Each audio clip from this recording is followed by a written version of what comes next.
a speech-to-text conversion app. Welcome to the course on voice-controlled robots. In this course, you will learn to build a mobile robot whose motions can be controlled by a user that gives specific voice commands like front, back, and etc. As a part of this course, you will also build an application interface which will be used to transfer the voice commands from the user to the robot. Shown here is a schematic of the project.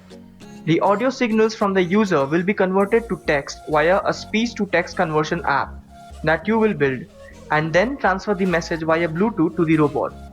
The onboard microcontroller then processes the message from the Bluetooth module and moves the robot according to the program flashed onto it. There are many applications of speech recognition in a variety of fields.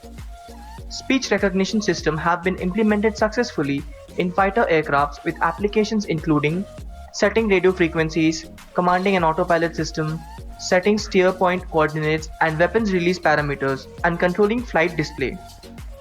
For language learning, speech recognition can be useful for learning a second language. It can teach proper pronunciation in addition to helping a person develop fluency with their speaking skills.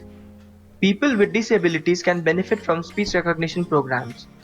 For the individuals who has problem in hearing, speech recognition software is used to automatically generate a closed caption of conversations such as discussions in conference rooms and classroom lectures.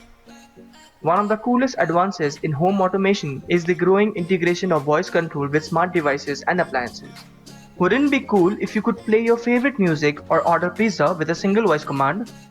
Well, it's possible. So let's dive in and learn how to build a voice control robot.